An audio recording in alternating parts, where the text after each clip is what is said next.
Salve, tifosi del Napoli! Benvenuti ad un altro video qui sul canale, e oggi abbiamo alcune importanti novità sul centrocampo della nostra squadra. Con i nuovi acquisti e il reintegro di alcuni giocatori, il tecnico Antonio Conte sta ottenendo diverse opzioni per costruire un centrocampo forte. Prima di tuffarci nei dettagli, lasciate il vostro like, iscrivetevi al canale e attivate la campanella per non perdere nessun aggiornamento sul Napoli. Andiamo al sodo.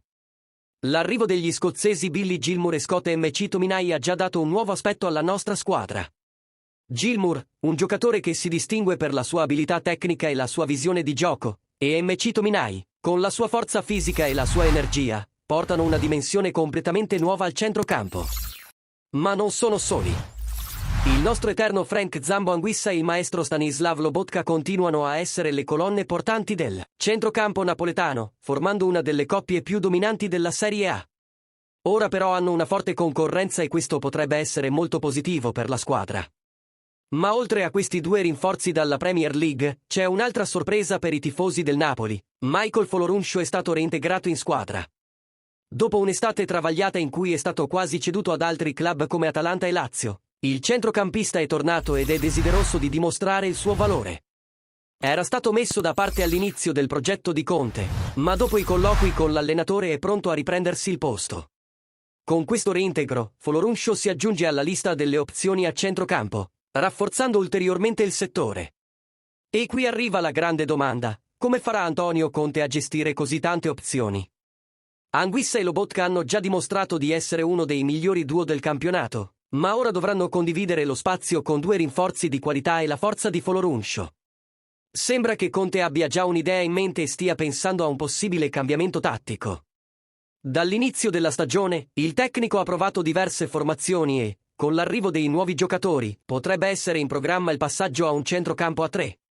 Durante le prime partite della stagione, il centrocampo è stato altalenante. Ci sono stati momenti difficili, come contro l'Hellas Verona, in cui la squadra ha sofferto il pressing avversario, ma anche momenti di brillantezza, come nella vittoria contro il Parma, in cui Anguissa ha segnato il gol decisivo dopo un assist di Neres. Conte sa che se il Napoli vuole raggiungere il livello di competitività che desidera, il centrocampo deve essere più dinamico e coeso. Per questo conta sul talento dei nuovi arrivati Gilmour e McTominay, sulla costanza di Lobotka e Anguissa e sulla nuova chance di Folorunsho. La battaglia per il posto a centrocampo sarà intensa. Gilmour, più tecnico e con caratteristiche simili a Lobotka, promette di essere un'ottima alternativa. McTominay, invece, con la sua intensità e forza fisica, potrebbe essere il tassello mancante per rendere il centrocampo ancora più solido. Folorunsho, invece, dovrà lottare per il posto e dimostrare di meritare di far parte dei piani di Conte per il resto della stagione. Allora, tifosi, cosa ne pensate di questa nuova configurazione del centrocampo del Napoli? Questo mix di esperienza, forza e gioventù funzionerà? Antonio Conte riuscirà a trarre il meglio da questi giocatori e a portare il Napoli di nuovo in alto? Fateci sapere le vostre opinioni nei commenti, vogliamo sapere cosa ne pensate di questa fase di rinnovamento della squadra. E naturalmente, se questo video vi è piaciuto, mettete un like, condividetelo con i vostri amici e iscrivetevi al canale per non perdere nessuna notizia sul nostro Napoli. Andiamo avanti in questo viaggio insieme. Forza Napoli, sempre!